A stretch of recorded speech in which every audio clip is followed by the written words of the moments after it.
Cours de magie pour former les futurs sorciers avec le Café des Jeux qui propose pour Halloween de nombreux ateliers.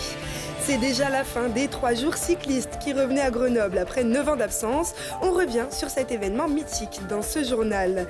Et après le départ de Renzo Sully à la tête des Chirolles depuis un quart de siècle, c'est Amandine Demort qui devient maire de la ville. Elle est notre invitée. Bonsoir à tous, je suis très heureuse de vous retrouver pour ce JT du lundi 30 octobre. Toutes les heures à partir de 18h, retrouvez l'essentiel de l'actualité du Grand Grenoble. Un jeune homme tué par balle dans la nuit de dimanche à lundi. Âgé d'une vingtaine d'années, il a été déposé vers 22h30 à la clinique des Cèdres alors qu'il était en arrêt cardio-respiratoire. Le personnel n'est pas parvenu à le réanimer. Il aurait été la cible de plusieurs tirs d'armes à feu selon les infos du Dauphiné. 3 personnes ont été placées en garde à vue. Autre drame ce week-end, l'accident survenu samedi lors du rallye de Lannoy et qui a causé 2 blessés, dont un grave.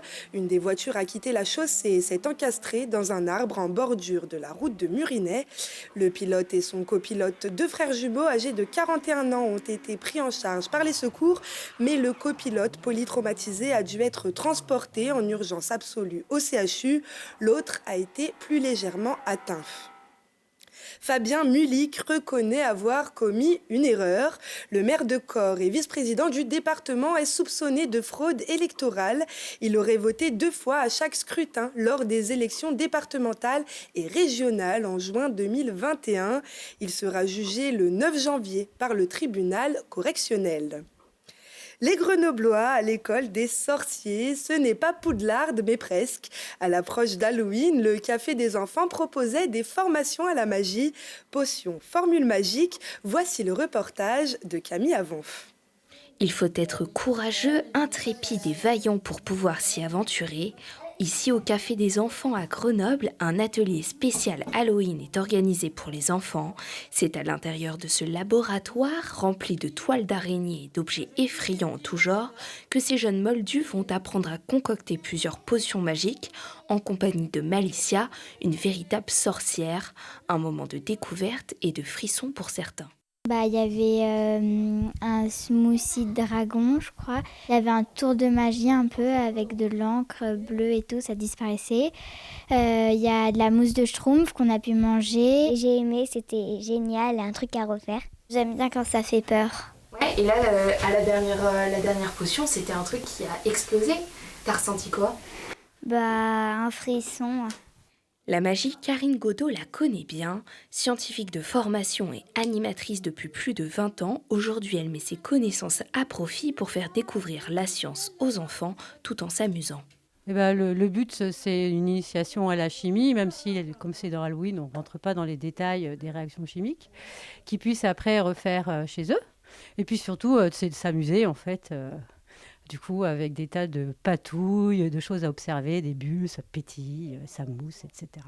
Les enfants laissent leur imagination les porter en inventant des formules magiques ou encore en découvrant les ingrédients mystères qu'utilise la sorcière dans ses potions. Chaudron. Et nous allons prendre de la neige éternelle. Alors c'est une valeur, c'est quelque chose de plus en plus rare, la neige éternelle. Hein. Voilà. Je crois que je sais. Non plus. C'est pas du sucre glace. Vous allez mettre... Farine. Chez les humains, on appelle ça de la farine. Un moment où la magie opère. Ah oui, là c'est pour faire travailler l'imaginaire de la sorcellerie.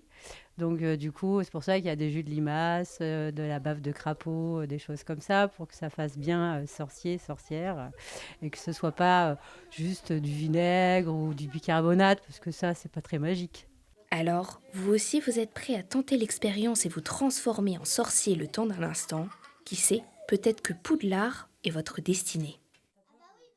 Et pour le 31 octobre, les défis scientifiques, le labo de la sorcière reviennent entre 16h30 et 17h30. Le Café des enfants propose aussi un atelier parents-enfants maquillage spécial Halloween de 9h à midi. D'ailleurs, pour Halloween, les forces de l'ordre seront sur le pied de guerre pour lutter contre d'éventuels débordements. Après les pillages de cet été et la nuit du 31 octobre 2022 particulièrement agitée, un important déploiement sur le terrain se prépare, notamment la protection des magasins et du centre-ville. Elle était fan d'elle il y a 10 ans. Ce week-end, elle a battu son record. À 25 ans, Marion Boras a fait tomber le record de Jeannie Longo sur 3000 mètres de 2 petites secondes en 3 minutes 38 lors des 3 jours de Grenoble ce samedi. Une belle lancée pour la cycliste de Pontcharrat qui sera bientôt en selle pour les JO de Paris. D'ailleurs, nos journalistes Lucille Dailly et Mirko Pesci étaient au rendez-vous de l'événement. 9 ans après, le public, les connaisseurs, les sportifs ont retrouvé cette ambiance particulière des 6 jours, désormais concentrés en 3. Un spectacle au goût du jour qui a quand même rappelé bien des souvenirs. Ça ne nous rajeunit pas, c'est une évidence, mais oui, ça nous rappelle des souvenirs, d'avoir revu tous ces anciens, ça fait plaisir.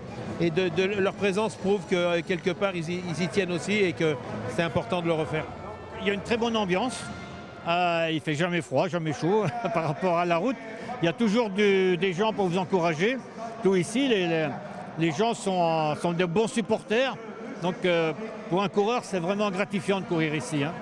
On arrive à suivre, voilà, moi je suis également passionné par ça avant tout, avant d'être athlète, et vraiment c'est vraiment génial. Là nous venons exprès pour les 3 jours de Grenoble.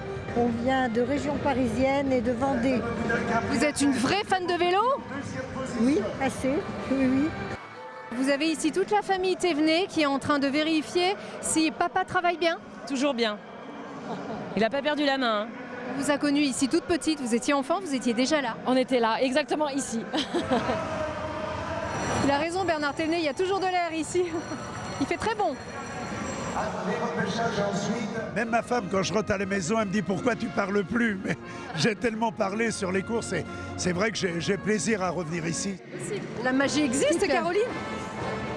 Ouais, la magie existe. La magie existe.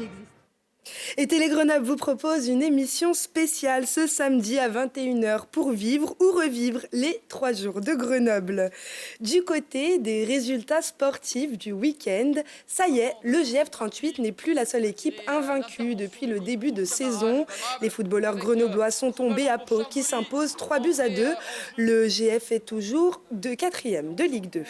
Les brûleurs de loups, eux, se sont offerts le leader de Ligue Magnus, Angers, dimanche soir à Pôle-Sud. Jolie victoire 4-3 pour Grenoble qui signe une 7e victoire d'affilée. Et un record pour Johan Bonato, le pilote des Deux Alpes, qui devient le plus titré des champions de France des rallyes en remportant le rallye des Cévennes. Il se hisse au sommet du général et remporte un 5e titre de champion de France. Ça va être sportif pour elle aussi avec sa nouvelle fonction.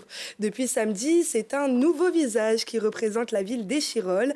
Amandine Demort, bonjour. Bonjour. Alors vous êtes la nouvelle maire de la ville. Vous succédez à Renzo Sully qui était en fonction depuis 1999 et vous êtes la première femme à devenir maire à Échirolles. Vous êtes fière? Oui, c'est une fierté. C'est une fierté. Échirolles devient la plus grande ville de l'Isère avec une femme à sa tête. C'est un honneur et puis un symbole fort pour Échirolles qui a porté ces questions d'égalité femmes-hommes depuis des années avec force. Mais ça ne reste qu'un symbole. Si je suis là, c'est aussi par mes compétences de travail et puis aussi par ma capacité à être sur le terrain. Et c'est pour ça que l'équipe municipale m'a choisi pour succéder à Renzo Sully. Et vous êtes seulement la 4e maire de la ville depuis la fin de la guerre en 1945. C'est historique pour la ville ce qui s'est passé samedi. Oui, c'est historique à double titre parce que je passe derrière 3 illustres maires, Georges Culoux, Gilbert Biessy et Renzo Sully. Et puis, pour la première fois, une femme maire de cette ville d'Échirolles.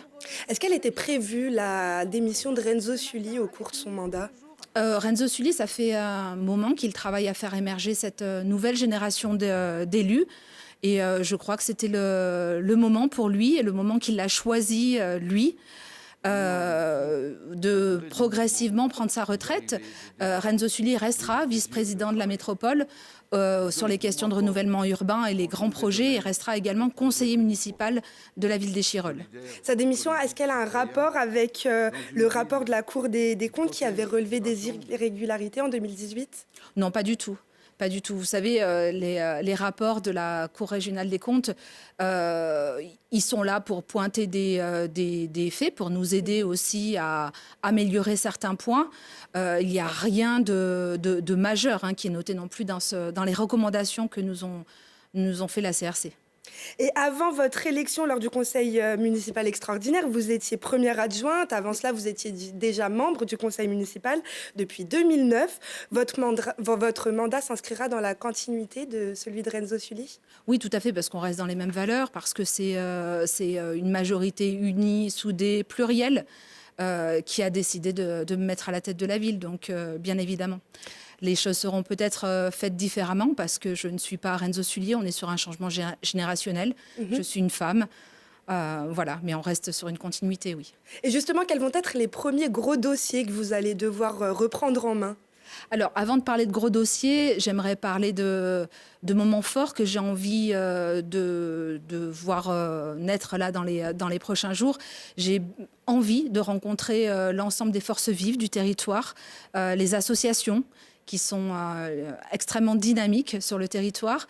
Dès le printemps prochain, on va reprendre les comités de quartier qui ont été interrompus avec la période Covid et des comités de quartier nouvelle génération où on va aborder beaucoup plus de sujets et où je souhaite que la parole habitants et habitantes soit plus libérée, plus tranquille. Votre élection, elle a permis aussi un petit remaniement au sein de la majorité. Mohamed Makni s'est vu retirer ses délégations après ses propos tenus sur Facebook au sujet du Hamas. Ça vous a surpris, ces déclarations, juste après l'attaque du Hamas sur les civils? Oui, ces déclarations nous ont surprises et elles ne sont absolument pas celles portées par la majorité municipale. Le Hamas est un groupe terroriste qui a commis des atrocités sur Israël. Par contre, moi, ce que j'aimerais dire là, c'est ce qui est en train de se passer sur la bande de Gaza. C'est un véritable drame humanitaire qu'on est en train de vivre et que ça nécessite un cessez-le-feu immédiat. Le droit international prévoit de se défendre, mais pas de se venger, comme c'est le cas actuellement sur la bande de Gaza, sur des populations civiles. Et le procès de Mohamed Makni aura lieu le 17 novembre prochain au tribunal de Grenoble pour apologie du terrorisme. Amandine Demort, en plus d'être maire, vous siégez à la métro et au conseil départemental. Est-ce que vous allez garder tous vos mandats? La question se posera à l'issue de ces mandats que je souhaite mener jusqu'au bout. Que ce soit au département ou à la métropole, on a des dossiers qui sont communs et importants pour le territoire d'Échirolles. Oui, je resterai et je me poserai la question à la fin de ce mandat que je souhaite aller jusqu'au bout. Eh bien, merci beaucoup Amandine Demort d'avoir été avec nous. Et avant de se quitter, quelques infos agenda. Foot à cagoule pour Halloween, le Paranormal Festival revient au Palais des Sports le 31 octobre et ce sera le grand retour sur scène de Fatal Bazooka ou encore PZK. Vous pourrez retrouver aussi Caballero et Jean Jass ou encore DJ Benz. Il reste encore quelques places au prix de 43,99 €. Sinon, à la Belle Électrique, ce sera soirée reggae avec le Grenoble Reggae Orchestra. L'association qui rassemble une centaine de musiciens revisite les titres de Bob Marley ou Gladiators par exemple, avec plus de 10 musiciens sur scène et ouvre la scène aux volontaires. Pour cette 4e édition, ils vous attendent ce mardi à 19 h. Et jusqu'au 2 novembre, le marché aux fleurs vous accueille, stade Saint-Roch et parking des Sablons. Pour embellir la maison ou le cimetière pour la Toussaint, les producteurs et productrices horticulteurs de l'Aglo vous proposent leur plus beau bouquet. C'est ouvert entre 8h30 et 17h30. C'est la fin de ce journal. Merci à tous de nous avoir suivis. Rendez-vous mardi à 18 h, puis toutes les heures pour un nouveau point sur l'actualité. Très bonne soirée à tous.